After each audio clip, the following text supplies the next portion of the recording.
Hello there. Dr. Bill Crawford here, psychologist, speaker, author of 8 books, host of 2 PBS specials, here again to bring you another tip on how to help you create the life you want. Specifically, how to use my life from the top of the mind philosophy to bring more clarity, confidence, creativity into everything you do. Today, I want to talk about 2 more tools to creating the life we want. One of the things I like to do when I'm doing my seminars, talking with individuals, psychologists, speakers, seminar leader, is not only to kind of give people information on what's going on, specifically the neuroscience of kind of why we find ourselves reacting and being the way we, thinking the way we do, but really tools. I call it clarity about the what, the why, and the how. What's really getting in the way of our clarity, confidence, and creativity? Why, and this is where the neuroscience comes in, and then some real specific models, things people can do immediately to make a difference in their life. So I want to give you 2 tools today that are backed by science. The first one has to do with affirmation of personal values. Now, we've got to be a little bit careful with this one because for those of you who are old enough to remember Stuart Smalley, which is an Al Franken character on Saturday Night Live, Stuart Smalley had affirmations by Stuart Smalley, like, I'm good enough, I'm smart enough, and doggone it, people like me. Like if we just say that to ourselves over and over and over, somehow that will improve our life. And of course, affirming that versus, boy, there's something wrong with me. I'll never be, good enough. Nobody loves me. I'm going to die alone, become a bag lady. Someone's going to steal my bag. It's going to be terrible. Versus that is better, but it's not just kind of trying to say I'm good enough and I'm smart enough. Because have you noticed sometimes in the back of our mind, little voices going bullshit, bullshit, bullshit. So what we want to do is make that more powerful. And here's how we make that more powerful. It's what I encourage people to do to make that more powerful. We create a list of 20 qualities or characteristics of us at our best. These aren't necessarily skills, they're qualities, characteristics like the sense of humor and caring and adventuresome and passionate and a good listener, things like that. So you want to make a list. And if you're having trouble coming up with 20, because a lot of people go 20, I might be able to do 7 or 8, but 20? The idea of doing 20 is kind of overwhelming this middle brain where we kind of form our sense of who we are, our sense of value. And unfortunately, a lot of us have grown up with negative images or messages that we've adopted as beliefs about ourselves and the world. So if you have this list of 20 qualities or characteristics of who you are, it's hard to read that list and not feel like there's a reason that you can have confidence in who you are. There's a reason someone's going to be lucky to be in a relationship with you. There's a reason some organization is going to be lucky to have you as part of their organization. So it begins to rewire this middle brain, the limbic system, which is where data comes in first. My life from the top of the mind philosophy talks about 3 parts of the brain. Upper part of the brain is called the neocortex, what I call the top of the mind. Middle brain is the limbic system. Lower brain is the brainstem. When this limbic system, brainstem, middle brain, lower brain are kind of in charge, it's basically a fear-based perspective on life. Because in the past, this middle brain and lower brain have used fear of dangerous things happening as a way of staying safe. And a long time ago in our evolution, things were dangerous and needed to be on guard and worried about what was going on. These days, worry and fear often just get in our way, but trap us in this lower brain.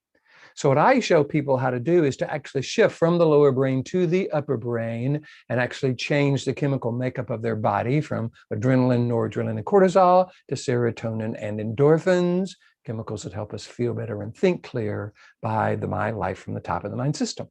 And one of those is really getting clear about our own worth and value so that we know the qualities and characteristics we want to bring to life. So one of the tools that I'm going to encourage you to create is this list so that you know your own value. The next tool comes from a quote that I love that says, we are what we repeatedly do. See, what we repeatedly do really defines who we are. So if you make this list of 20 qualities or characteristics and then read this list at least 3 times a day, I encourage people to start in the morning. When you wake up, before you do anything else, look at your list of qualities or characteristics, read through it, and then choose 2 or 3 qualities or characteristics that you want to bring to the morning, just the morning. How do I want to be? Who do I want to be this morning? So we're going into the morning practicing being this way. That means we're going into life already in the top of the mind versus going into life worried or stressed or even neutral. It's a more powerful perspective. Then around lunchtime, I encourage people to, all right, take a moment. Stephen Covey calls it the pause button, 15, 30 seconds, doesn't take long. Maybe take a deep breath, whatever. Ask yourself the question, all right, what are the qualities and characteristics I want to bring into the afternoon? I know some of the people I'm going to be dealing with, some of the situations I'm going to be in. Who do I want to be? So you go into the afternoon clear about your highest purpose. That's what I call this. So you're going into the afternoon practicing these qualities or characteristics, because anything we practice, we get good at. We are what we repeatedly do. Then sometimes around the drive home or sometime between the afternoon and the evening, supper time, whatever, stop. Look at your list and say, all right, what are the qualities and characteristics I want to bring to the evening? Who do I want to be with the most important people in my life? People that I love the most and who love me the most. So these two tools, knowing who we are and making a list of that, has been shown in a journal called Psychological Science to actually mitigate the production of cortisol, mitigate our stress response in a way that allows us to be more effective. Just knowing that. Then putting that into practice. We are what we repeatedly do. Practicing this 3 times a day for, say, a couple of months. We want to give ourselves time to create these new neural pathways, going from the middle brain to the upper 80% of the brain versus that middle brain down to the lower brain. And we do that by focusing on who we are at our best and bringing that to life, and focusing and practicing and focusing and practicing. If you'd like to try this, I encourage you to give it a try, give it a couple of months. Hey, we're going to be alive 2 months later anyway. Why not be really good at this perspective in life, where we know who we are, we're bringing that to life in a way that is really meaningful. If this is meaningful to you, I would encourage you to give it a try. And if these videos are meaningful to you, I would encourage you to like them. You know how Facebook and YouTube and LinkedIn love it when you like it. Share it with your friends if you feel that would be valuable to them. I try to post one every week. And if you would like me to come to your organization, teach you the life from the top of the mind system, so that you and your colleagues are kind of bringing your best to life on a regular basis, this is what I love to do. Just go to my website, crawfordphd.com, hit the contact button, let me know what you're interested in. Love to talk with you about that. In the meantime, here's to you. Bring more clarity, confidence, creativity into everything you do. And I look forward to seeing you again in the future.